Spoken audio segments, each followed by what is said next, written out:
Good morning. I'm Glenn Hubbard on the economics faculty and Dean of the Business School at Columbia. Welcome to the university. And I'd like to say just at the outset a real congratulations to Ned and the Center for the important work that's represented here, and especially in Ned's book, which I strongly commend to your reading if you haven't had the opportunity to do so yet. The first panel is very well chosen this morning on the decline of the West economic data. Is the title. Very distinguished speakers in the panel. My former colleagues Bob Gordon and Joel Mokyr from Northwestern, Gylfi Zoega from the University of Iceland, and Hian Teck Hoon, who will be summarizing and commenting from Singapore Management University. I would argue with you that this is not just a big topic, it is the topic. I will also put out a true confession, even though I'm the moderator, I am not a declinist. I'll insert my own views maybe periodically. My own personal interest in this subject is that I got into economics for this reason, that explaining growth starts and stops seems like the most fundamental question of all. And our panelists have very original and important ideas on that subject. As a backdrop, of course, there are always headwinds to economic growth. And I would remind New York Times readers that Paul Krugman wrote a book, The Age of Diminished Expectations, on the verge of a very long productivity boom. Business leaders, on the other hand, often point to tailwinds they see on their shop floor, which can turn out ephemeral. So the need for humility all around in looking at this subject is clearly a big one. I think of the issue somewhat differently as an economist. I think if one looks at transitions from power, from economic leadership of economies and political leadership, it's not just about headwinds, but about a different kind of institutional problem. The inability of political institutions to keep up with economic institutions that are either amplifying or mitigating the headwinds and tailwinds of their day. This panel has perhaps some of the newest and freshest views on that very subject. Before I turn it over to our first speaker, I hope you'll permit me a story. Some years ago when I was a graduate student, I had a lunch with a prominent economic historian, my teacher, Bob Fogel, about careers as an economist. And I was worried about how one would make the transition from early ideas that seemed so easy when you started research to a longer career. He told me that the answer was very simple. It's that what you perceive as easy and low-hanging fruit will become ever more apparent the more intuition you develop. And every solution you have will tell you a new problem to solve. While it's so for researchers, it's probably also so for economies. And I hope that in this discussion this morning, we'll hear as much about dynamism as about growth. Now, we'll take our panelists in alphabetical order. And after each panelist has spoken for 20 minutes, with me as more or less a rigid timekeeper, Hian Teck Hoon will be a discussant, and we'll all come back up here for a conversation. Our first speaker is Bob Gordon.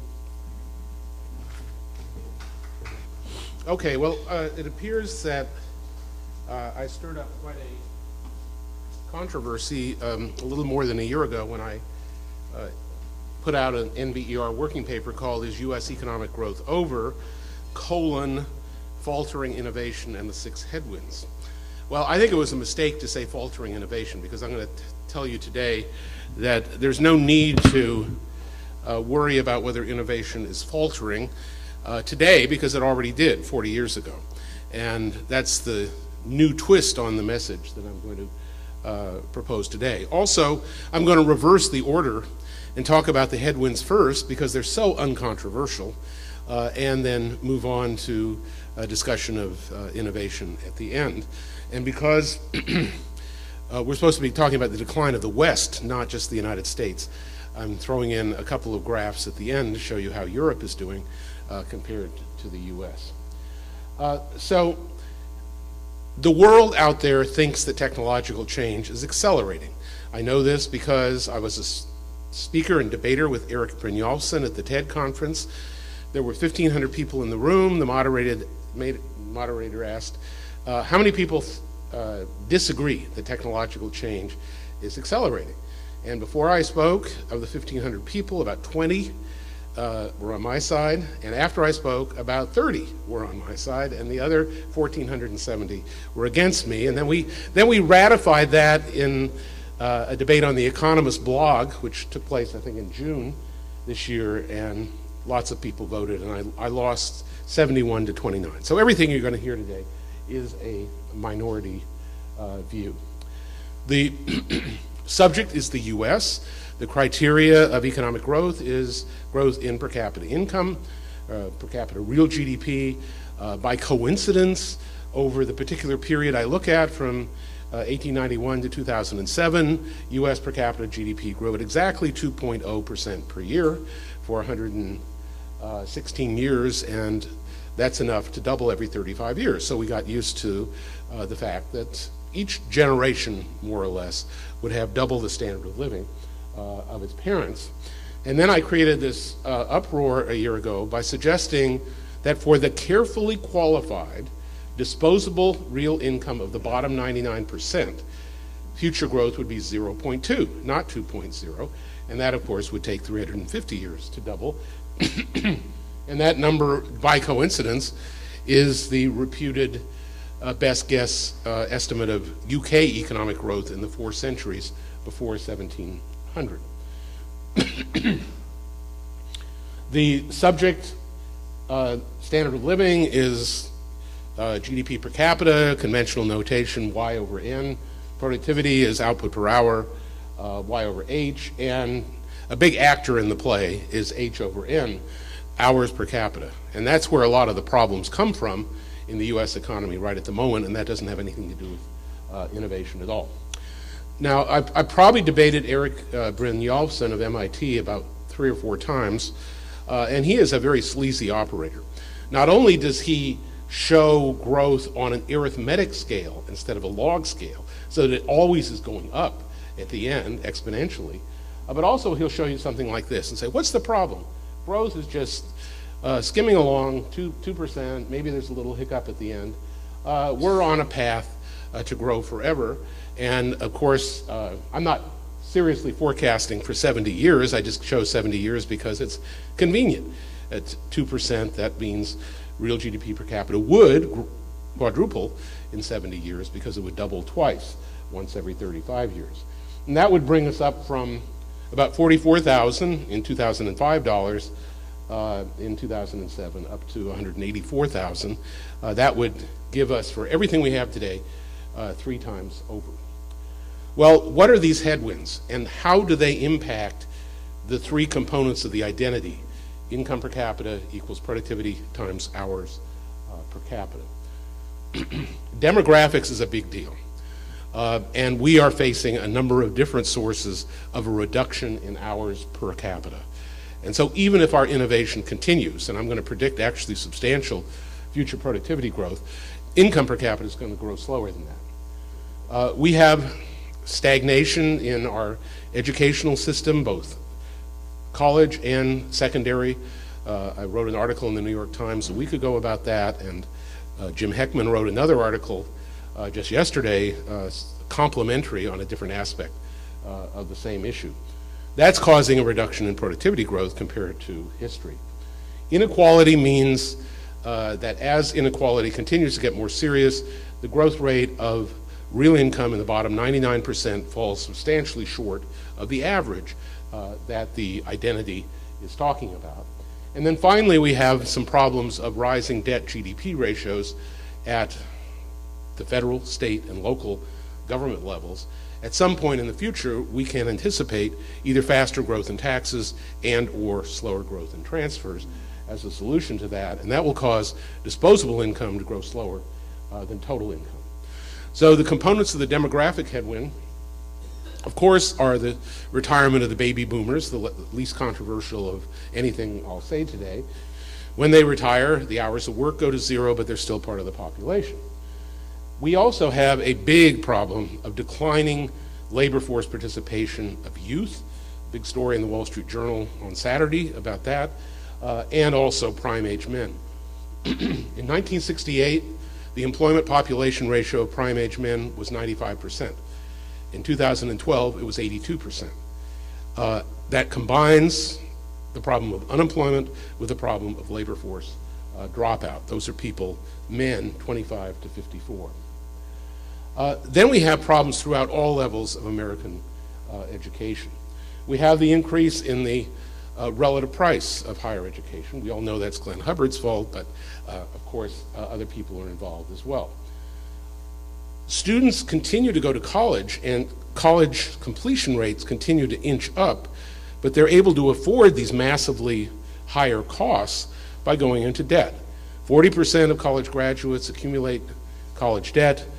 The average is $25,000 to $27,000 per student in debt, with a total of $1 trillion. Things are not good at the secondary level. Everyone knows the United States ranks very poorly on the PISA international tests administered by the OECD. 17th in reading, 31st in math. The numbers differ for which year you're looking at. Then the biggest headwind of all is growing inequality. For 1993 to 2008, average real income as measured by Piketty and Saez in their famous work on inequality was 1.3%, but for the bottom 99% it was 0.75, so that's a gap of 0.55. Just last week they released their new numbers for 2012, and if we now go from 1993 to 2012, the gap between the average and the bottom 99% is still 0.53. So I'm going to take half a point off future growth for the continued rise in inequality, and you read every day about the components of this: excessive pay packages of executives together with a continued squeeze on ordinary working Americans. Now, the termites in the woodwork are extremely well described, whatever you think of his politics. The quality of the charts in Charles Murray's book Coming Apart, which is only about the white population, are admirable. Every single chart goes from 1960 to 2010, covers 50 years, and a couple of the most striking statistics that I pull out of that. Percent of the children, by the way, this refers to the bottom third of the white population in the United States. Percent of children living with both biological parents when the mother is age 40 went down over the 50 years from 95% to 34%. These are the children of the next generation. These are the future high school dropouts of the next generation who are growing up without fathers. There is a growing shortage of eligible men for more highly educated women. We're now up to 60% female composition of college graduates. And another striking Charles Murray statistic is that in families in which the head of the household or spouse worked 40 or more hours in the preceding week, that percentage went from 84% in 1960 to 58%. So again, demographics, decline in hours, decline in people participating. This is a projection, this is the history and projection of the federal debt to GDP ratio as put out by the Congressional Budget Office. It looks like we're safe. The debt GDP ratio is predicted to be stable. That's complete nonsense. This relies on extremely optimistic forecasts of future real GDP growth. And if you replace the CBO estimates with anything like the kinds of future that I see, we're facing a steady increase in the debt to GDP ratio. And according to current forecasts, even with optimistic GDP, Medicare runs out of money in 2026, and Social Security runs out of money in 2033. Something has to be done about that, and that's the debt headwind. So we start with this 2% idyllic growth path, income quadrupling over the next 70 years, and as I slice off pieces for the headwinds, 0.2 for demography, 0.3 for education, 0.5 for inequality, and 0.2 for debt repayment, we get down from a 2% future to a 0.8% future in real GDP per capita for the bottom 99%. And we haven't talked about innovation at all. How are we doing now? We're doing terribly. The red line is actual real GDP per capita. It's for everyone, not just the bottom 99%. It's way below the green optimistic line. It's way below the black pessimistic line. Real GDP per capita in the United States is just inching back to where it was in 2007. So what about innovation? We're going to reverse the exercise in subtraction. assume there are no headwinds, let's see what we can say about innovation. Well, this puts the identity into motion. From 1891 to 2012, we're going to look at 4 different intervals. They're broken at 1972, 1996, 2004, and 2012. The width of the bar represents the length of the period. And you can see instantly when our productivity gains of the past 120 years were accomplished.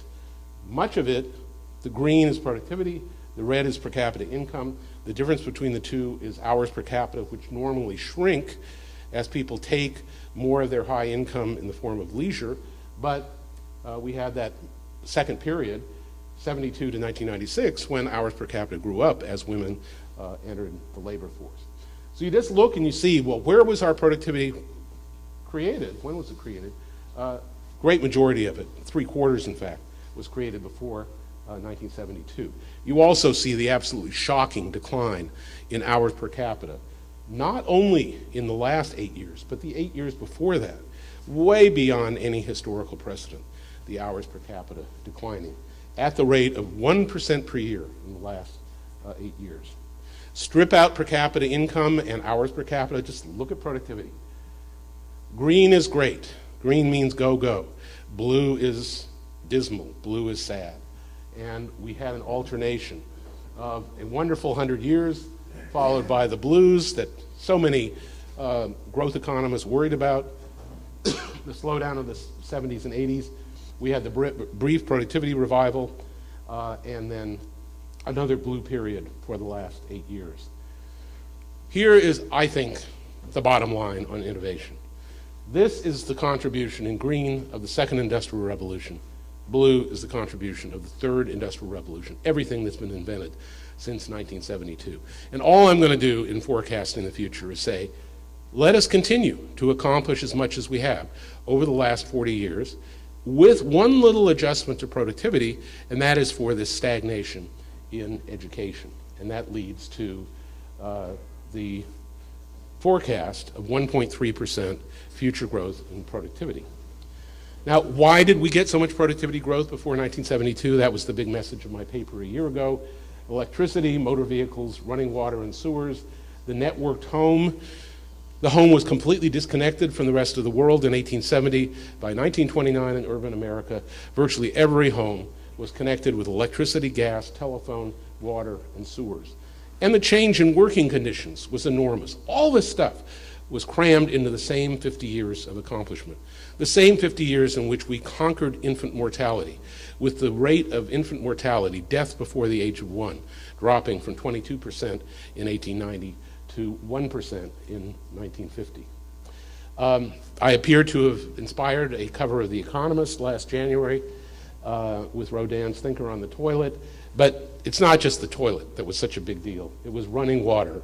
It was the liberation of women from having to carry all that water. In the famous line that I picked up from an actual agricultural report in 1885, the typical North Carolina housewife walked 148 miles carrying 35 tons of water. So that's my explanation for why the green box is so much bigger than the blue box. But we accomplished a great deal in the 40 years since 1972. Look at all this that we have to match in the next 40 years in order to come close to the prediction of 1.3% future productivity growth. We invented the PC, internet, web browsing, e-commerce, mobile phones, digital music, smartphones, digitalization of library catalogs. The whole world of typewriters and clunk Marchant calculators is now a world of flat screens. That is a huge transformation, and it was all accomplished in those 40 years. The arithmetic based on the green box versus the blue box suggests taking another 0.6 off of future growth for the innovation slowdown that already happened 40 years ago. And that brings me down to the 0.2, exactly the same prediction I made a year ago in the paper of growth in disposable income of the bottom 99%. Now, we're going to hear from Joel about the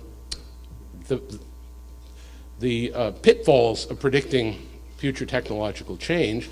Actually, as you see today, I'm predicting very optimistically that we'll accomplish as much in the next 40 years as in the last 40. But in the paper that I wrote for the conference to accompany this talk, I dug up 5 different examples of future forecasts that really weren't bad at all, and one of them is... We don't publish in the latest Home Journal.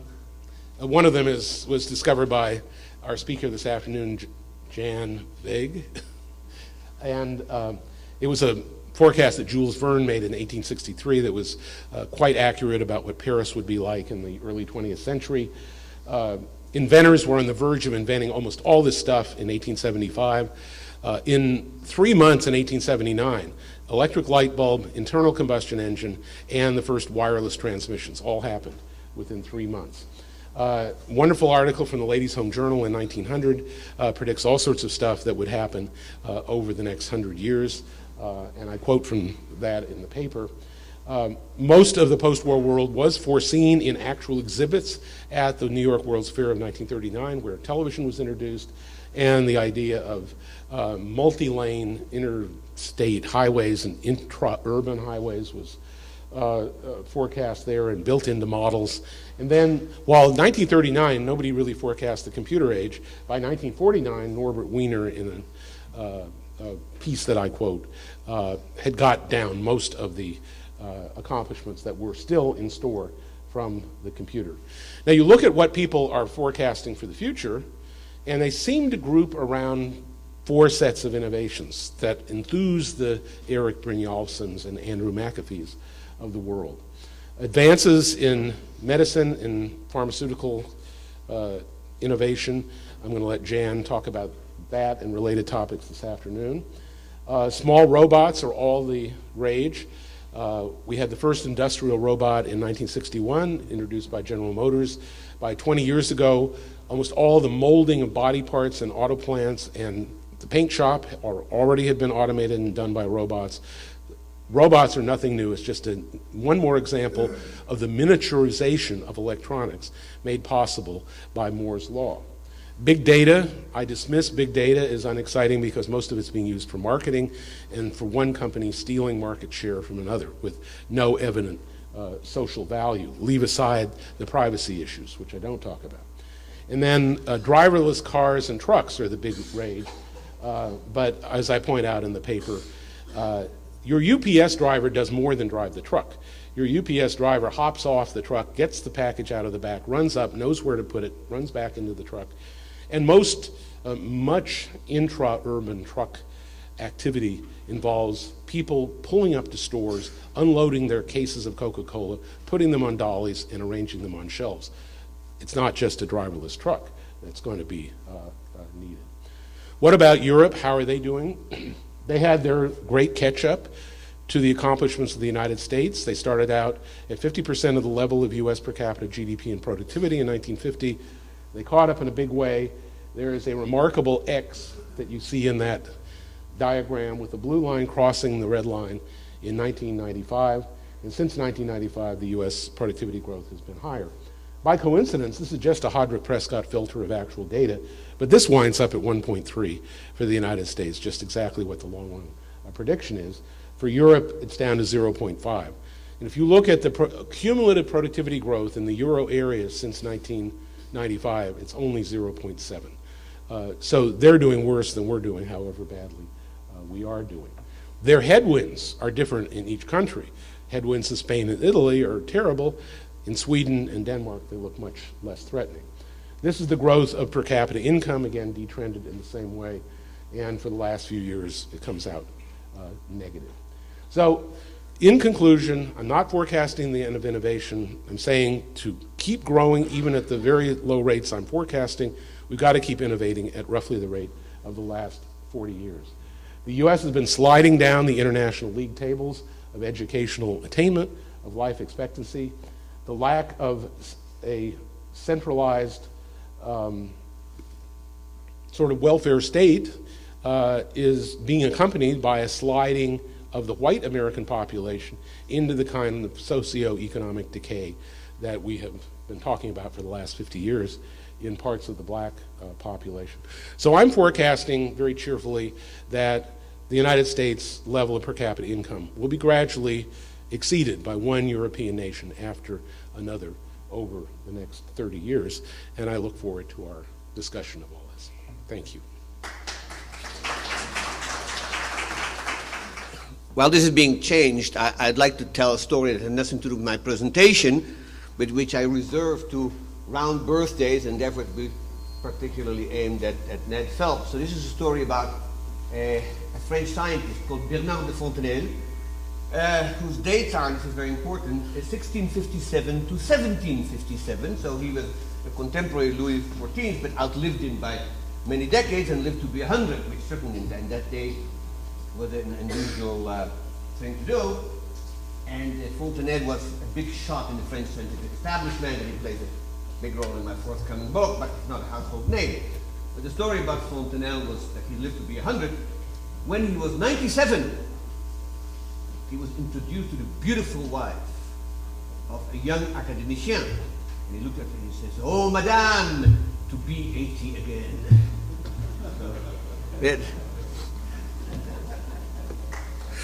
All right, so my fingers itch to reply to, to reply to my colleague Bob Gordon, and I'm sure he and I will debate this over and over again. And I'm not, going to get into these calculations about GDP and TFP. I actually am not that enamored by, as Ned said, by these GDP statistics. I'm more interested in what economists really should be interested, which is consumer surplus and economic welfare, which, may have less and less to do with these GDP and TFP statistics. But that's not what I want to do. I want to talk a little bit about what history suggests about future innovation. And as Bob said, economic historians shouldn't make predictions about the future, but the other law is do as I say and don't do as I do. So I'm going to make some predictions anyway. So this is, of course, the innovation pessimism story. This is from the same copy of The Economist that Bob showed his tasteful toilet picture on. And the question is, has the ideas machine broken down? And there are different brands of techno-pessimism, and they're not all the same. And if I had more than 20 minutes, I would deal in some more detail with Jan Veg's brand, which is, I think, slightly different from Bob's. But basically, what the Gordon school, to which a few others like Tyler Cowen belong, is basically that, it's not quite true that everything that has been invented, that can be invented, has been invented, but at least sort of the low-hanging fruits, which is, I think, Cowen's term, have been picked, and the rest of the inventions won't nearly have as radical and as, dramatic an effect on the economy as the previous ones did, okay? And so this, I think, loses a little bit sight of, Ned's distinction in his new book, where he makes a very basic distinction between growth and dynamism, which I actually think are quite different, but that's a debate we'll have. So he's not alone. Here's a famous quote from Peter Thiel. I'm sure half the people in the room have seen this, We wanted flying cars, and all we got was 140 characters, to which my answer is, wait till you need a hip replacement, buddy, because the technology of hip replacement has advanced hugely in the last 5 years. So is the world really running out of ideas, or is there any sort of evidence of diminishing returns that will make it more and more difficult for us to overcome these so-called headwinds that Gordon is talking about, okay? So no, he's right. I mean, whatever has invention, by definition, only occurs once. So, electricity, chlorination of water, whatever, have been invented, we're not going to invent them again. But the point, of course, is that science and technology give us taller and taller ladders, okay? So the low-hanging fruits may have been picked, but we can get higher up the tree as we... Moreover, the tree keeps sprouting new fruits, if only we give them proper care. I've beaten that metaphor into the ground, I think, so let me move on. I'm going to make an argument, not so much extrapolating on the past, as Bob loves to do, but basically just seeing patterns more than taking a curve and extending it a little bit into the future. And I would argue that the evidence, historical evidence, suggests that there's a very good likelihood that technological change will actually accelerate rather than decelerate. And so here I'm going to take issue with Ned's new book and basically go where the rest of my profession is, which essentially says, look, technology and science have a very complicated relationship, but can be very little question, that without advances in science, technological change is going to run into diminishing returns, eventually stop dead. And so science does matter, okay? That's a debate we can have some other time. And so the question, of course, is not just how does science affect technology, but how does technology affect science? And that's what I want to talk about a little bit, okay? So a bunch of historians of science and, economic historian Nathan Rosenberg have pointed out that technology affects science as much as science has affected technology, which is a price called artificial revelation, okay? The sort of standard summary of that is, that the steam engine did more for physics than physics did for the steam engine. So we are not hardwired to see microbes or to see the moons of Jupiter or to store terabytes of information in our minds. Instead, we have tools and machines that do this for us. And the progress of science, the progress of what we know, depends crucially on these machines. And so, So the best example of this, and this probably everybody remembers this from high school or from undergraduate days, is the 17th century scientific revolution, when a bunch of really famous innovations, most of all the microscope and the telescope, essentially opened up new horizons for science, for people either seeing things that are very small or things that are very far away. So I want to give you 3 examples to illustrate this point that are slightly less known, so you may have seen some of them okay. This is Robert Boyle's famous air pump, okay, which was, this is built in the 1650s, which showed once and for all, contra Aristotle, of course, who claimed that it was impossible, that in fact nature did not abhor a vacuum, and that such a vacuum could be exploited by humans, which of course, 50 years later led to the first atmospheric engines, okay? Here's another example. This is more than a century later, in the middle of the Industrial Revolution. This is the calorimeter built by the sort of universal genius Pierre-Simon Laplace for his friend Antoine Lavoisier, who was, of course, laid the foundation of modern chemistry. And this is a calorimeter which essentially determines the heat that is generated by chemical reactions, which allowed Lavoisier to make a whole bunch of revolutionary statements about chemistry and about how living bodies work. Here's my last example. This is the first battery ever made by a human being. This is Volta's pile of 1800, which didn't run, of course, anything for more than a century. But what it did make possible is huge developments in chemistry because of the use of the electric pile for electrolysis, which allowed people like Humphrey Davy and others to take on what Lavoisier started and essentially establish chemistry as we know it today. And that was very much thanks to Volta's pile. So now let's jump into our own modern age, okay, and ask ourselves, what does it tell us about the development of the tools by which we do science? And we have so much more powerful tools than we had even 20 years ago in terms of measuring, calculating, observing, creating laboratory experiments, simulating equations we can solve, like turbulence equations, on and on and on. So here's one example that I just heard about this summer, which I thought would drive this home, but I could have picked from 100, okay? These are 2 pictures, and I should compare the right-hand side with the left-hand side. And these are 2 images of the planet Uranus. One using an ordinary telescope with all the distortion that the atmosphere introduces, and the other which has a gizmo attached to it that's called adaptive optics device, which corrects for the distortion of the atmosphere. And by changing the shape of this telescope through, of course, computerized mechanism, up to 1,000 times per second. Okay, so this is actually supposed to be much more powerful than eventually, when the technique is perfected, than Hubble's telescope, and a hell of a lot cheaper. Now, this is going to be a tool to advance astronomy. If you want other examples, here is a different one. This is another example. This is the automatic gene sequencing machine that was first developed by Leroy Hoods at Caltech. And here's the last example. This is the synchrotron, which I'm sure everybody here knows about, which is one of the most powerful tools ever developed by mankind to understand the structure and behavior of matter at a molecular and atomic level. Okay? Now, none of these things would have been imaginable 60 years ago. And so what I'd like to argue then is very simple, that this growing artificial revelation, our ability to investigate nature with tools that nobody could have dreamed of 50 years ago, essentially means that the feedback mechanism between technology and science is going to get a lot stronger. Okay? I find it very hard to see this system ever settling down on any kind of stable equilibrium or homeostatic characteristics. Okay? Let me give you now a second story, which is not that dissimilar, but I think actually does matter, and it addresses directly Bob's sort of curt dismissal of data.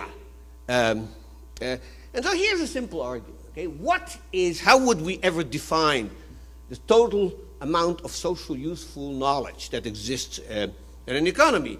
And the only answer I've ever been able to come up with is it's the union of all the sets of knowledge that each individual contains in his or her brain, okay? Which means, of course, one corollary of that definition is that very important pieces of knowledge are only possessed by very few extraordinarily smart individuals, most of them at Caltech. So I'm told there's only about, this was a while ago, this may no longer be true, but I was told there's only 5,000 people on this planet who really understand Schrödinger's equations, and half of them probably are at Caltech.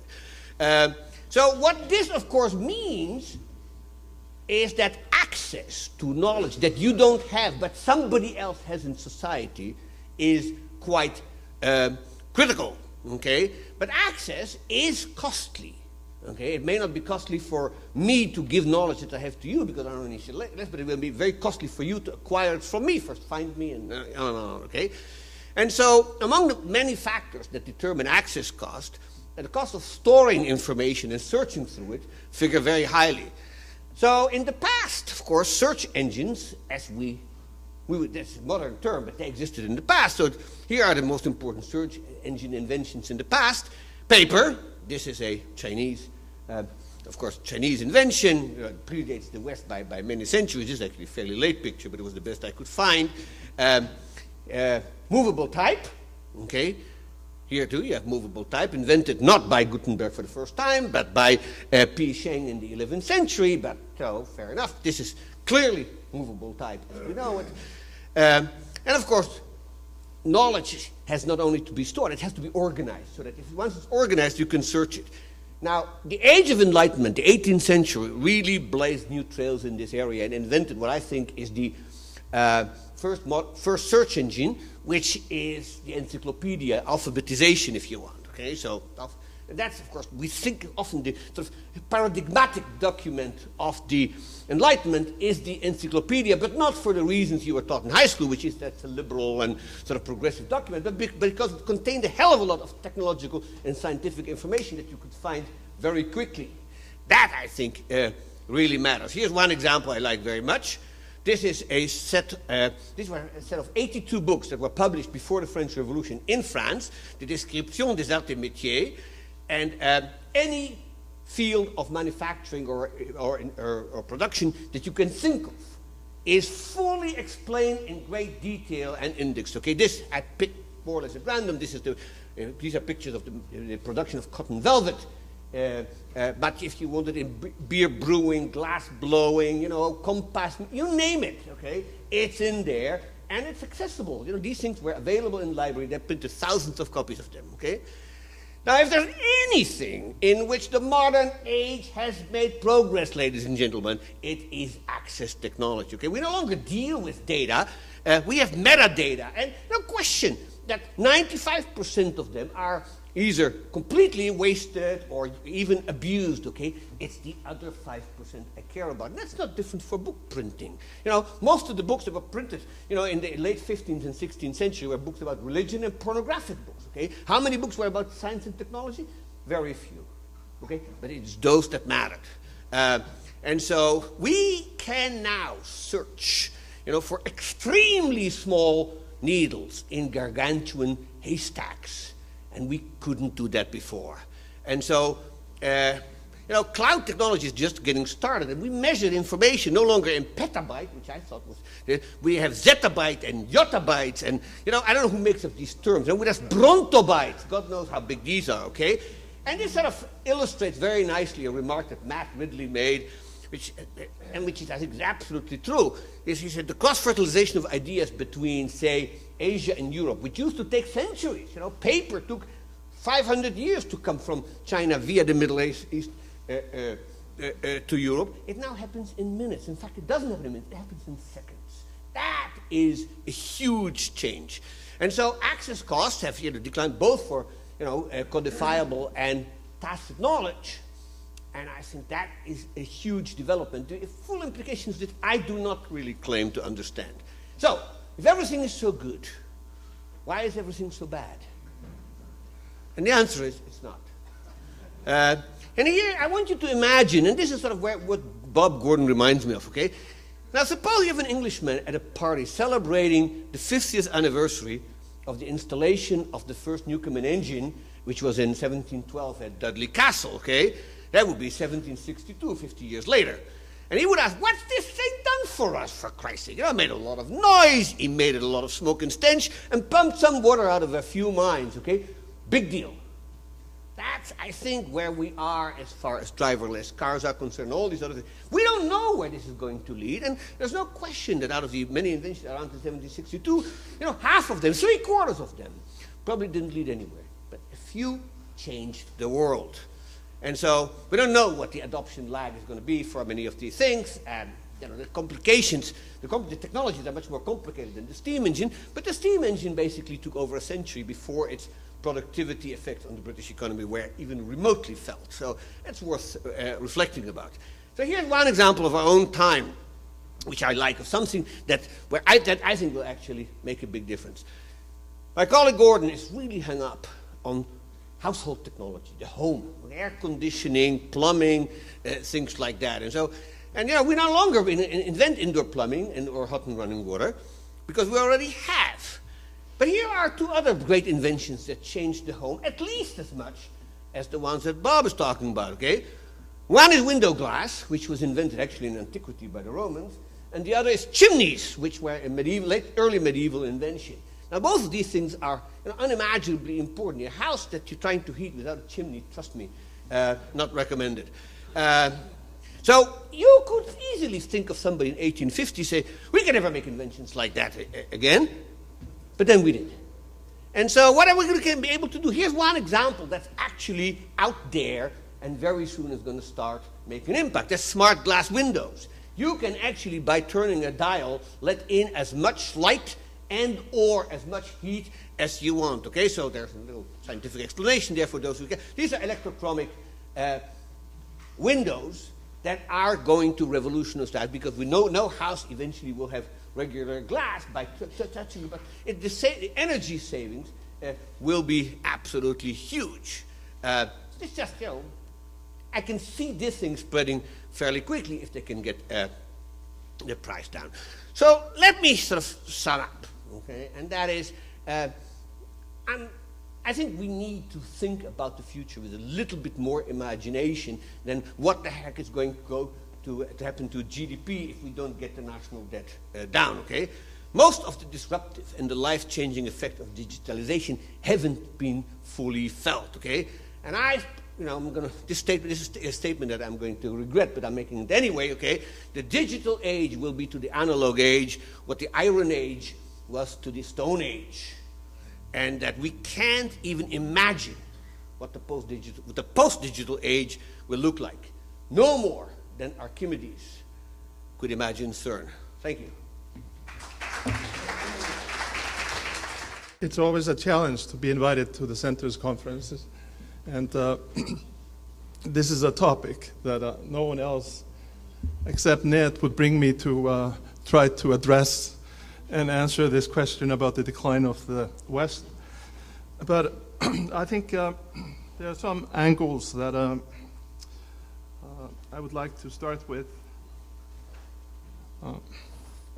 which is this, that this is a point that I owe to my dear colleague Thráinn Eggertsson back in Iceland, which is that we forget one link, which is there's a link between institutions and technology, so that we can think of Ned's book saying that in the West, we had a set of institutions that generated an innovative economy, that generated all these inventions, and now these institutions have changed, so we have to worry about the future. There's the corporatist economy that is diverting income, that is trying to control the pace of progress, and this will all affect the pace of innovations and dynamism. But there's another way to look at it, is that these innovations will affect institutions, so that the new technology may, for example, help us deal with some of the headwinds that Bob Gordon was mentioning, like completely transforming education. We see that in the classroom. We see education becoming a traded good. And it may also connect people, so increase the number of people engaged in innovation in the world by connecting people across national borders. So you could say, even though some nations, especially the European ones, have declining populations and all sorts of problems, then entrepreneurial individuals in these countries can hook up with like-minded people anywhere else in the world and overcome some of these headwinds. So the technologies, they affect institutional development in unforeseen fashion. So we not only have to be concerned about the nature of the technology, but also the effect of technology on institutions, and then back the effect of these institutions on technology. So this is hopelessly complicated. And on top of all of that, we also have examples of countries that have reformed their institutions because encompassing coalitions, so the whole, say, large coalitions have thought about the national interest. It's not only private interest, but we have interesting examples of nations changing their institutions when faced with headwinds. Just a few examples. Sweden in the 20th century, faced with population decline. We had Gunnar and Alva Myrdal sort of putting forth the ideas for the Swedish welfare state to promote fertility, that working women could have children. And that had a massive effect on population development in Sweden. In Sweden, we also had the 80s with the liberalization policies of the 80s, going back from some of the corporatist tendencies of the past. We have the Thatcher Revolution in the UK. We have the Schröder reforms in Germany in 2005. Currently, we see things happening in Spain. So the labor market reforms ongoing in Spain as we speak that should help in the future. So we have this link between technology and institutions. The causation goes both ways. Institutions may then change because it's in the national interest. It doesn't always have to be special interest creating obstructions to growth. Sometimes you do have these big leaps forward. So what I wanted to do here in 20 minutes is just to look at some stylized facts by looking at cross-sections of countries, and then one country, Britain, to see if I can see epochs of high growth and low growth. So look first at the cross-section and then at the dynamism of one country, and then draw some conclusions. So here, first, take countries that were in the Madison data set in 1850. There's about 33 of them. And look at the distribution of GDP per capita. Then look at a bigger sample of countries from the Penn World Table in about 124, and do the same for the last few decades. Then look at transitions between the clubs that I'll detect in the data, and look at the institutions that separate these clubs. Then, having studied the cross-sections, I'll look at Britain since 1850, and then use this to predict the future. Okay, so there's a statistical method. So this is non-parametrics. We first normalize GDP per capita or GDP per employed worker by dividing by the average value for the whole sample. You can estimate the density distribution for each cross-section using the kernel density estimation techniques.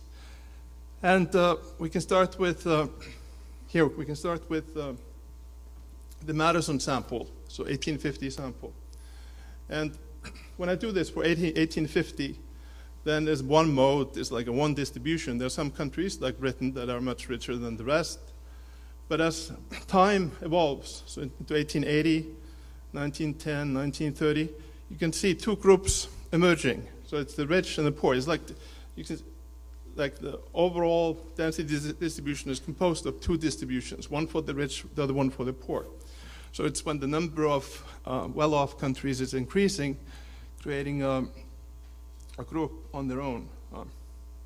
And we can continue. Here's 1950, 1990, 2000, and 2010. So if by West we mean the high productivity countries, the developed countries, so most of them are Western ideas, you can see that it's, there's no tendency for this group to decline relative to the others. And there's also, as we'll see later, if you look at the difference between the mean of the two groups, there's no clear evidence that the mean of the poor group is catching up with the mean of the rich group. Instead, we have a fairly impressive, exclusive club of well-off countries that has been surprisingly stable for about 100 years. So now you can't read this, but it's the, so this is the rich club, 1910, 1930, 1970, and 2010.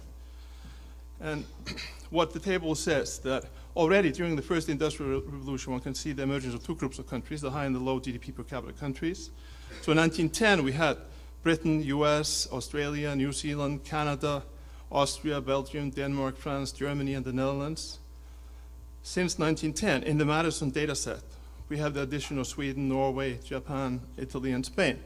So it's a pretty exclusive club. Now, if we extend the sample to 124 countries in the Penworld tables, you can see, and we do the same now with GDP per capita, so measuring productivity.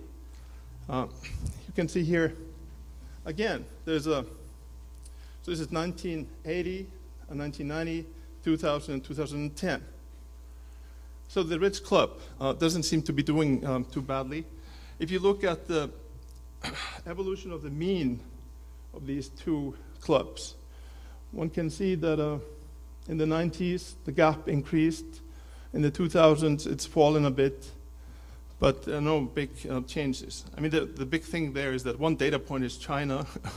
So if we had this distribution for individuals instead of for countries, that would be interesting. So this is the first finding, is that there are two groups or two clubs. The rich club seems to be holding its own, and it's quite exclusive. So if you look at, since 1970, which countries have joined the club, you can see Japan, Hong Kong, Singapore, Malta, Taiwan, Czech Republic, and South Korea.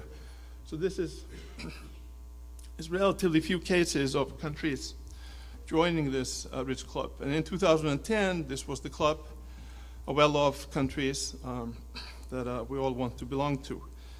Now we can look at GDP per employed worker, which is the variable I was describing, and decompose differences in GDP per capita into differences in capital output ratio and differences in the A variable, the productivity. And the way I wrote the equation is labor augmenting, but it wouldn't change much if I had formulated it differently. So then we find out that the distribution of the capital output ratio has one mode. So it's not like we have two groups of countries, the high capital output ratio countries and the low capital output ratio countries. There's one club there. So the difference is all in the A, the productivity A, that we don't know quite what measures. It's probably institutions. And you can see here the clubs are defined by differences in A. And the mean of the clubs and the difference between the means. You can see how that evolves, and it's the same story again. There's some divergence in the 90s, and then the gap falls slightly in the 2000s. Okay, now, so what explains the difference between these two clubs? Now, we sort of know where to look, and if I just take 5 measures of institutions, so from the Fraser Institute, the think tank, take measures of bribes and favoritism, the quality of the legal system, measure of the enforcement of contracts, cost of starting a business, and taxes on trade. So these 5. And you run a regression of A, measured A on these 5 variables, then that eliminates the bimodality. So the difference between these two groups vanishes. So the residual will have a one mode. There won't be 2 groups anymore. So it seems there's a set of institutions that separate the fortunate from the unfortunate countries in the world that can be a relatively, well, important, but not a long list of institutions. So here's the regression. Here are the scatter plots. And there at the bottom, you can see the residual. So once you correct it for these correlations, the distribution of per output per employed worker has one mode, and the clubs have disappeared. So in summary, so we find from the cross sections is that there are 2 groups of clubs in the data. They differ in terms of A, productivity rather than the capital output ratio. There are few transitions between the clubs. The 2 clubs are distinguished by a set of institutions, such as the 5 I've just mentioned. Okay, so then we can look at changes over time. So I took Britain as the first industrialized country with a long time series. Here's a picture from the Madison data set on real GDP per capita for the UK, USA, and Germany. As you can see that the US overtakes in the middle of the first decade of the 20th century. Then Germany overtakes Britain briefly until 1990 when the UK, in terms of per capita output, overtakes Germany again. All right, so now we want to be interested in seeing what's promoting this increased productivity in the UK. So the UK over these years had, so it was the first industrial revolution, then it fell behind the US. Then we had, well, in the 50s and 60s, we had the British disease and the doom and gloom, then the Thatcher revolution. So a lot of things have happened over these many years. So now, from the data, can we detect epochs of high innovation and low innovation? The doom and gloom of the 50s and 60s, is it apparent in the productivity statistics and so forth? So what I did is I took data from Feinstein and the Office of National Statistics on GDP at fixed prices. I took the labor share from Mitchell 1988, employment in heads, the number of people, weekly hours. So the measure of labor inputs was the total number of hours per year. And then did a growth accounting exercise and plotted this in logs. So the right-hand axis is the log of productivity. The left-hand axis is the real GDP in logs. So the question is this path here, is this productivity. Is it apparent, these long swings in productivity growth, are they apparent? So what we see here is, the big changes are here, 1920, 1921. There was a big fall in productivity in the UK. Actually, Ned would like the idea, which is explanation which has been proposed, which is that during the war there was a buildup of wealth, and then there was an extra demand for leisure, and the work week shortened, and productivity fell.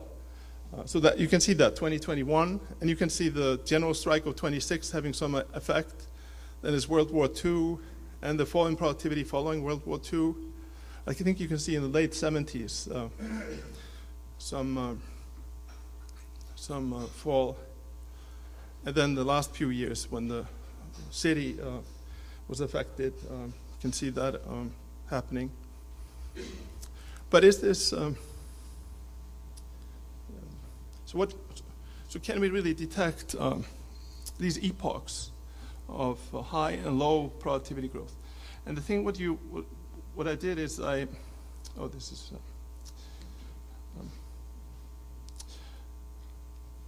what I did, well, you can see this.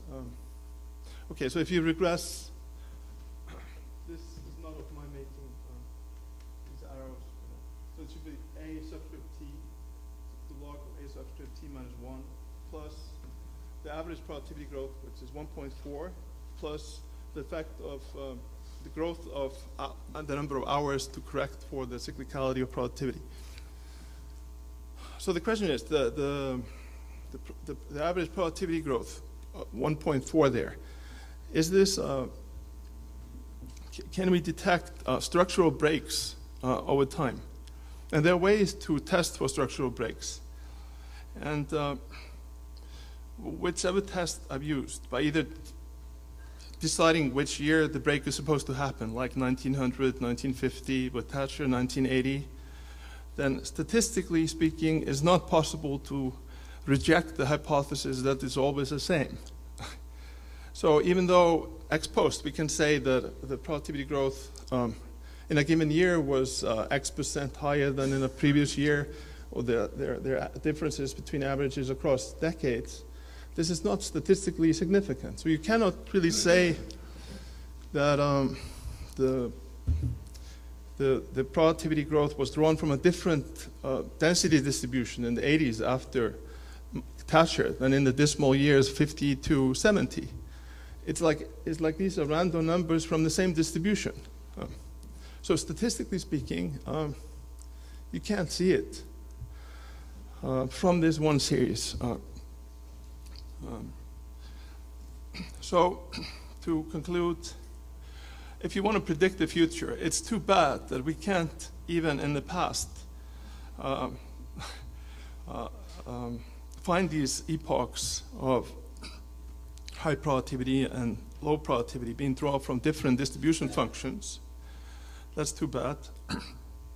Now, on top of that, we know that, as the previous speakers talked about, that innovations take a long time to be implemented, so Eddie Mokyr's idea of micro-inventions may take time. Who knows how long it will take?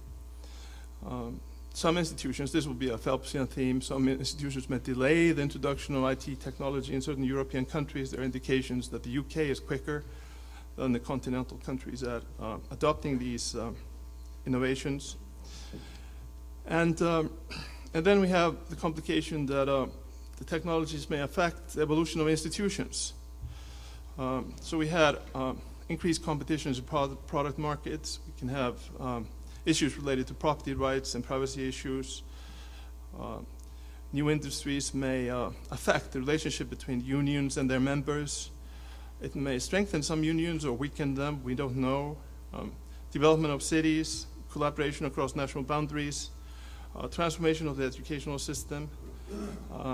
We may have new technologies increasing the incentives to produce new knowledge because you have the whole world at your feet, and also reduce the cost of accessing and distributing this knowledge.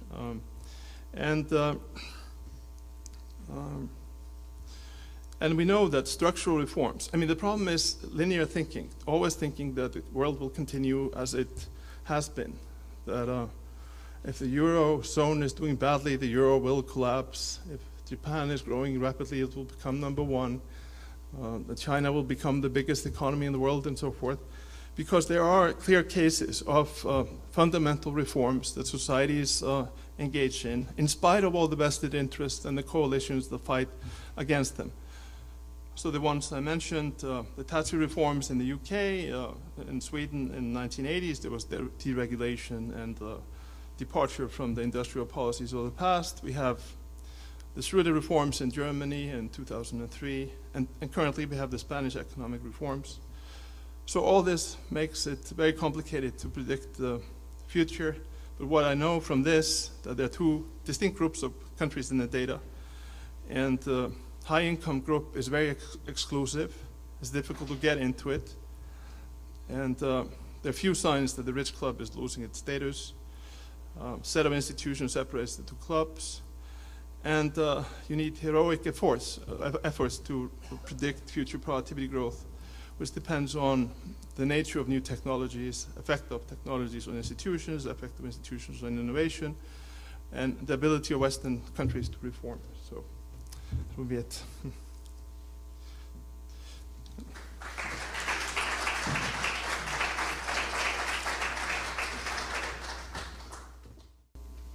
So my task is to try to put together the three papers. I like to put it this way. The fundamental question is, if you think in terms of growth rate of labor productivity, so we have like 0.2% for a long stretch of time, and then there's a spike 200 years ago. The question is whether that growth rate is bound to be pulled down to the original level. Or if we translate it in terms of the logarithm of the labor productivity, then we have the famous hockey stick diagram. So for long stretch of time, you have standard of living hovering at the Malthusian level. And then about 200 years ago, we have a big spike. And the question is like this. Looking ahead, are we likely to have that movement continue to move upward? That would be an optimistic view. Or will it begin to plateau? I don't think any of us will think that it would drop back to anything like the Malthusian level. Well, we wouldn't go back to the old primitive way of doing things. But will we begin to plateau? So if I have to try to characterize the three presentations, I think that you could put on one end a very optimistic view, and that's represented by Professor Mokyr's perspective. As he put it in the paper that was sent to me a few days ago, but I didn't cite it over here. I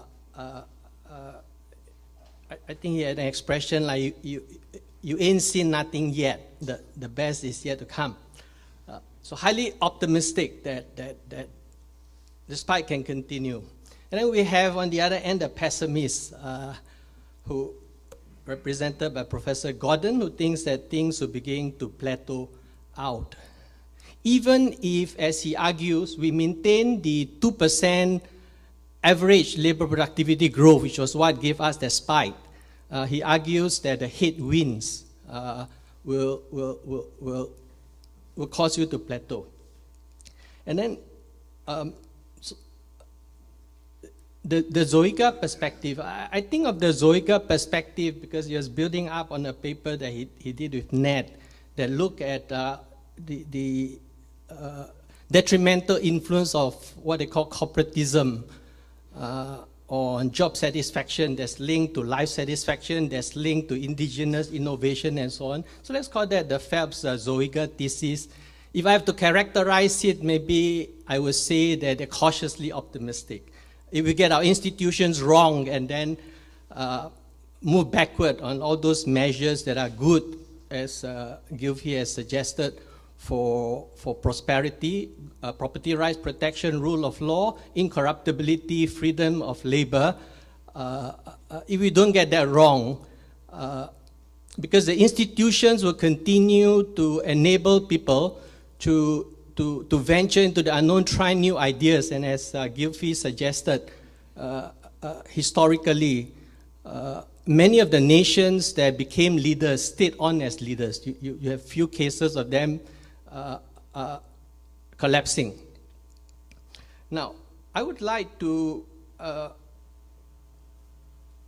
stimulate discussion by posing 4 questions and think about how the 3 different presentations answer these questions. The first is, in thinking about the future trajectory of that labor productivity, the logarithm of the labor productivity, are we thinking about a level or a growth effect. That terminology has not quite been used. But if you think in terms of a standard neoclassical growth model, or even if you think of the more recent, what is called a semi-endogenous growth model, I would say that the number of things that Professor Gordon talked about as headwinds would be things that we would identify as parameters, like in the solo model, there's like a change of the savings rate. It would change your transitional growth if the saving rate or some of those demographic effects, public debt and so on, those change, you would have a period of decline in the growth rate. But the thing that drives a long-term growth rate in the standard solo growth model would be like our little lambda, which is driven by the rate of technological growth. And it seems that Prof. Gordon has suggested that those headwinds he identified would influence this, subtract from this lambda. Professor Mokyr's perspective. So the best I can think about it is his work in both the Gylfi Zoega thesis seems to, I think, get us back to people and ideas as being fundamental to growth. You know, the new search of the endogenous growth literature identified the solo residual as having to come out from essentially ideas. And of course, there's a simplified general equilibrium model where you finally tie in the creation of ideas to the stock of people. The original Phelps 1968 mosaic effect, where population growth is good for growth because you're more likely to find a mosaic. If I have to think of Professor Mokyr's characterization, he seems to be saying that if you look at the last 200 years, the sustained growth is nearly associated with a burst of general purpose technologies.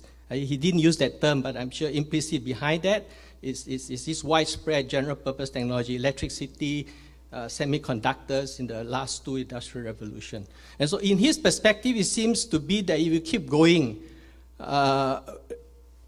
we will find new things to give us new general purpose technologies, and so he gets a very, very positive growth effect in his perspective. I'd like to throw out a question that's implicit in the Mokyr presentation and in Ned's argument, but it would be good to see a little debate on this. Because you have Professor Mokyr's perspective that you need the scientific revolution in order for people to ride on it to prosper. I think Ned would call that the Schumpeterian exogenous technology. So in Ned's perspective, it is that economic system that invites people to where you are, to tinker with things that ultimately generates the ideas that give us a sustained growth. So hearing a debate between these two perspectives will be quite useful. Does the tinkering require that scientific revolution in order for it to succeed? My third question is this, not quite addressed explicitly, but if you look at Gylfi's charts, when he looked at the 124 countries with the Pan World Table, well, as he said, the leaders, if they were leaders, they tend to stay there. But there are also very few people who join the high productivity club. But in his Pan World Table, looking at the last 3 decades or so, he identified 7 countries that joined the club. Coming from where I've come from, of course, it's striking to me that Singapore's right up there. And Singapore, together with Japan initially, Japan joined the club around about 1970. Hong Kong and Singapore joined in 1990, Taiwan in 2000, and I noticed South Korea in 2010. The question I like to throw for discussion is like this, and it gets back even to the earlier era. So if we take the characterization that there was a first country that generated a sort of environment for innovation, and that was the UK, where we saw a chart that the US caught up, where you have to first catch up before you are among the pack of the leaders who create ideas and so on. Well, coming from Singapore, that's very striking. Singapore was 20% of US standard of living in 1965. GDP per worker. Today is 120 of US. We've caught up with that rapid growth. The question I'd like to throw out for discussion is the restructuring of institutions that gear the economy to indigenous innovation depend upon the catch-up process itself. You know, there could only be one country that was first, and we take that to be the UK. Well, the US caught up, right? And then more recently, Japan had to catch up. The society have to change once you reach the pack of leaders in order for you to continue to contribute to innovation. And that's of interest because although our focus is the West, well, you know, back in Singapore, we enjoyed the discoveries of Steve Jobs. But maybe we're going to have to need creators from the East to create things that will benefit the rest of the world. And so it'd be good to hear something about that. And finally, a thought that was not explicit but implicit. We can distinguish between technical progress in the capital good producing sector. Let's think of that as a semiconductors and Moore's law. And so you have this very rapid productivity that you can anticipate. Now that's distinct from another sector that can enjoy productivity from using the capital good. The retail sector in taking advantage of semiconductors and software that comes with it reorganizes the business and achieves a productivity improvement. One of the very interesting things from the work of Alexander Field was to notice that during the Great Depression, productivity growth was very high. I think it is possible to, well, I have a simple model in my head where if you distinguish productivity in the capital goods sector from the sector that uses the capital good, you could have a phase in which you have very rapid productivity growth, but only in semiconductors. And that need not be very good for jobs and wages. You can have a kind of seesaw effect.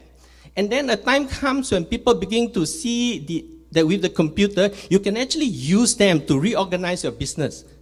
The hospitals can do without a nurse when the doctor records the data and so on. But those kinds of organizational change, they don't take place immediately. You can project organizational change that will lift up productivity in your future. And that expectation of higher productivity in the sector that uses the computer can produce a boom. And then the next question is this: when the actual productivity increase occurs, would that be good for jobs or not? It's quite easy to show that it is the anticipation of productivity increase in the sector that, like the retail sector, that produces the growth. But when the actual productivity improvement occurs, you actually can show that there'll be an employment slump. And one of the very interesting things is that when the employment slump occurs, the natural rate of interest actually will tend to fall. Because once the productivity increase has occurred, capital is not going to grow at the same rate that it did before, and can in fact decline. And that can lead to possibly even a negative natural rate of interest that gets you into a problem of liquidity trap. And if that is so, then maybe it's endemic in the system, this capitalist system with this sort of productivity growth that I described, by itself would produce the sort of difficulty we are now having, where it becomes very unclear whether you should focus on the structural factors or aggregate demand stimulating effects. Thank you very much. What would you look for in the data 10 years hence to know whether your point of view is right? And second, a policy question. I hear very different policy agendas in the presentations. From Bob's, I take a somewhat conventional, albeit important, policy march through a whole bunch of topics having to do with the federal budget, education policy, and so on. From Joel's, I'm taking more of a science and technology agenda, and from Gylfi, more a long-term institutional investment. So maybe draw each of you out on those. Are we going to share the same mic? Please get, you can start.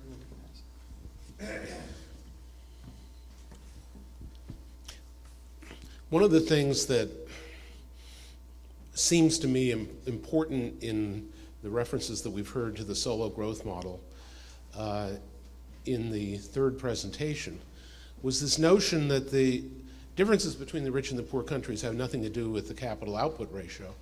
And that was, of course, part of the original solo growth model, that you have a steady state in which capital and output grow at the same rate.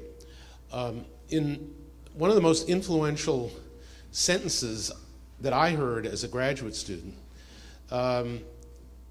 implies to me that we can skip over the whole issue of capital accumulation in talking about growth and boil it down into two things, both of which I talked about, innovation and education. And the reason we can skip the capital part is because capital accumulation is endogenous to innovation.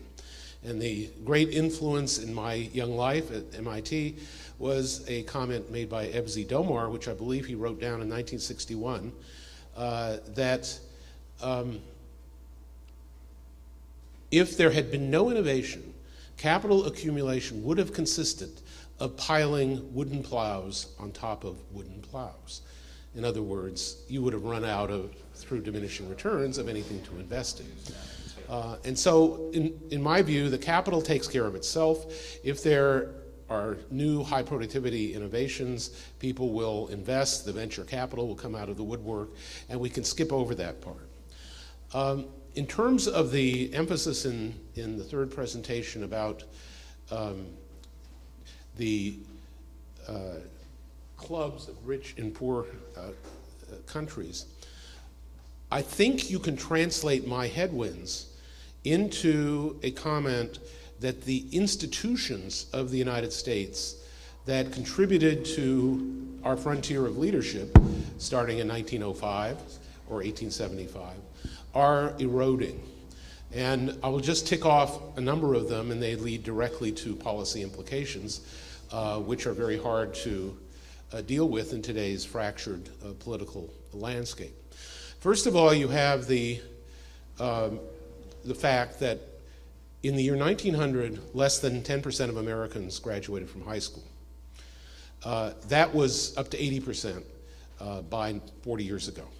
And so that great source of growth came to a halt. Then we had the availability of low-cost education at the college level. And that is now being buffeted by high costs and high debt. In the written version of this paper, I point out that last year's tuition at the University of Toronto for a full year for a Canadian resident was $5,600 a year compared to $40,000 at Harvard. We have an educational cost problem in this country that other countries do not have. It is not a coincidence that Canada has a college completion rate that is 15 percentage points ahead of the United States. And so one after another, whether you look at education, you look at the fact that on the international league tables, just type into Google life expectancy by country. The United States is ranked 38th in life expectancy. Our life expectancy is 79 years, Canada's is 82 years.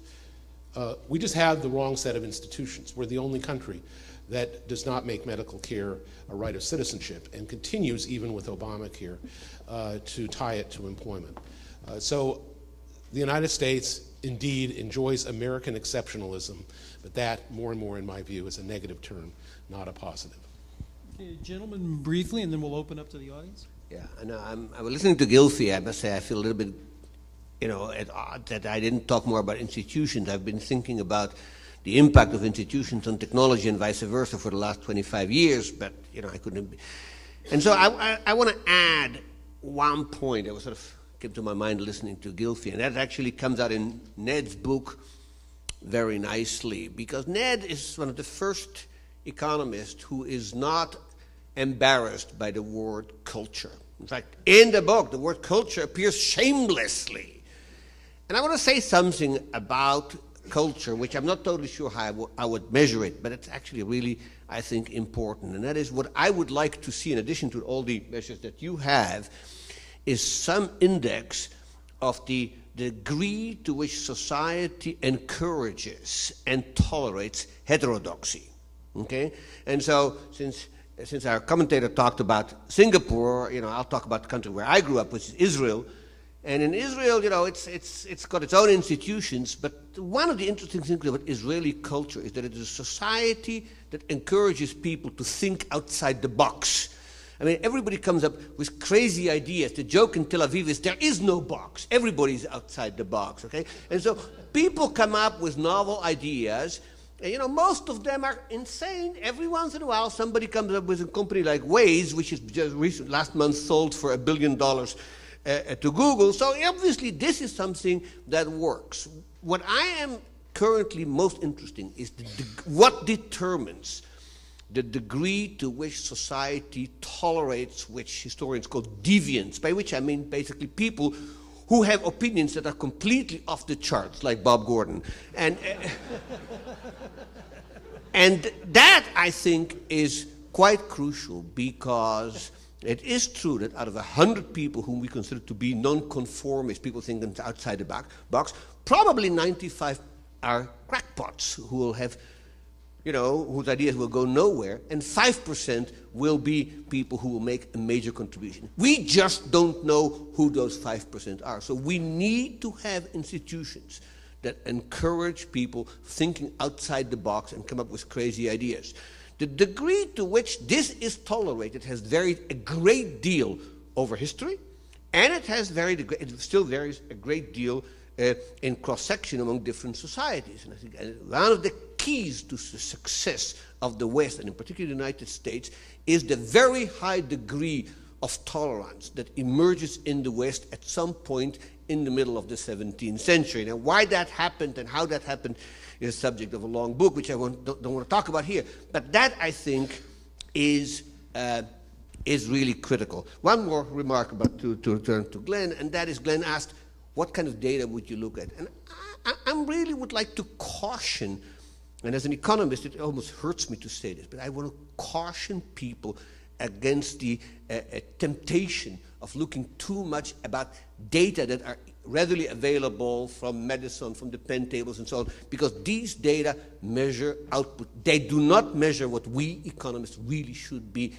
interested in, and that is economic welfare and, more generally speaking, utility. One just example, Bob is talking about the headwind in the sense that we have less labor force participation. Now, the other way of looking at this is, this is good. We have more leisure. We just don't happen to include leisure in our national income accounting. Even so, Tobin and Nordhaus argued for this as when I was a graduate student in 1972.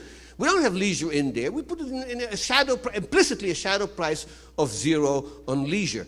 But remember one thing, ladies and gentlemen, the 20th century is the century in which the fastest technological change of all has been in the enjoyment of leisure, okay? And that, I think, is something we shouldn't do. Being unemployed, not working today, ain't the same as being unemployed in George Orwell's Road to Wigan Pier, where unemployment was desperate, hopeless, despondent. Today, if you're unemployed, I mean, it's not great, but there are things to do with your time rather than sit hour after hour in a bench in a park in Glasgow. No, you just don't. Okay. You're just talking to it. Yeah. Maybe you just want to continue, right? No, so I think his last point is a great one. That Solo is quoted as saying that you can see computers everywhere except in the productivity statistics. But maybe there's something wrong with the productivity statistics. If this new technology is transforming people's lives, especially the younger generation, who seems to be living on another planet. And every year that passes by, you can see new ways of organizing economic activity and leisure activity and so forth. So there must be something about the consumer surplus argument, that this is a technology that is produced at a low marginal cost, is a very competitive market, and the people who spend the night waiting for the next Apple phone, they must get some consumer surplus out of this. So that was so that's a big point. So in addition to what they just said, I think there's a couple of points. One is, I think economists have a weakness when it comes to generalizing. to have, I guess we like to do models and prove that the models are correct and then come with policy implications. But in fact, maybe it's better at least also to look at the history of each country and see how the institutional frameworks are linked, that not all European countries are the same. Sweden is very different from Italy, it's different from Ireland, and so forth. So they share some institutions and differ in terms of others. So there's a case for more economic history, I think, when it comes to... Here. Yeah. And the second point is that in terms of the famous Nelson Phelps paper in 1966 about the adoption of new technologies, there's an extension of that which may explain why countries like Singapore took off, in that not all technology is applicable to other countries. So there has to be some match between institutions and the new technologies. So like a country with the English law, respect for property rights would make a better financial center than one which didn't have it. So that these countries must have been fortunate enough to have the right set of institutions to have. I wanted to say one quick thing. Now, Ned is cautioning me on my sometimes fondness for deficits, that I've run over time here, but I do want to make sure that we at least give the audience a chance for one or two questions. Is that okay, Ned? Or We have practicalities. yeah, okay. Okay. How about one question, and then of course the panelists will be around. Yes, ma'am. Possibly the most important institution affecting. Oh, sorry. None of you have mentioned what might be the most important institution, namely the corporation, the business firm, whether it's a startup or Google, and how that affects your view of productivity, growth, and innovation. It's an interesting question because I like to point out that we've had a U-shaped curve in American history in terms of the role of the entrepreneur versus the corporation in creating innovation. We had the Thomas Edisons inventing all this important stuff in the late 19th century. Then through most of the 20th century, we had large corporate R&D departments like at General Electric and Bell Labs inventing important things. And then in the last 25 years, we've had the return of the individual entrepreneur, Bill Gates, Mark Zuckerberg. All you have to do is drop out of Harvard and you suddenly create an industry. So I think actually the role of the corporation is less now than it was before on innovation. But I just have to say one thing about, I think the last refuge of the optimist is to say we're missing all this consumer surplus now.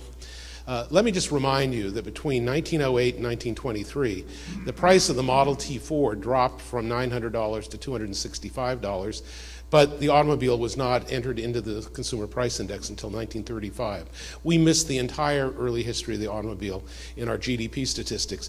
And where is the measurement of getting rid of the horse manure on the streets? It's missing from GDP, and I will match you, example for example, of consumer surplus in the early 20th century for whatever we're missing now. Now, it would be tempting to close with so eloquent a remark as that, but I do want to give Professor Lindbeck one last question, and then we'll close. Well, I agree very much with Mokyr's view about the potential of innovation. But is this on? No?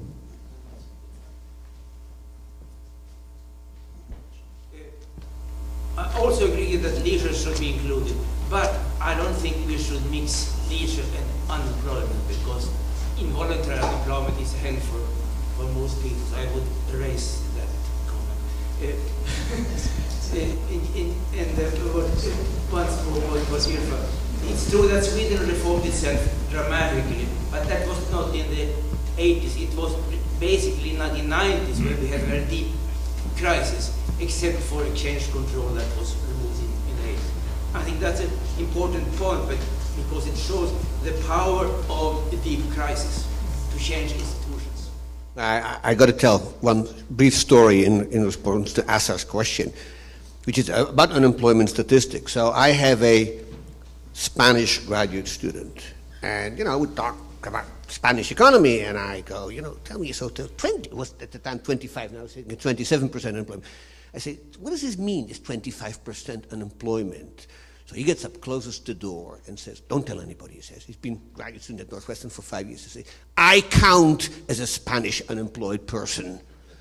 And that sort of put me a little bit, you know, concerned about, you know, what it means to be unemployment, Assar, in 2012 is not the same as what it meant in 1930. That doesn't mean that I'm people looking for a job and who are desperate. Of course not, okay?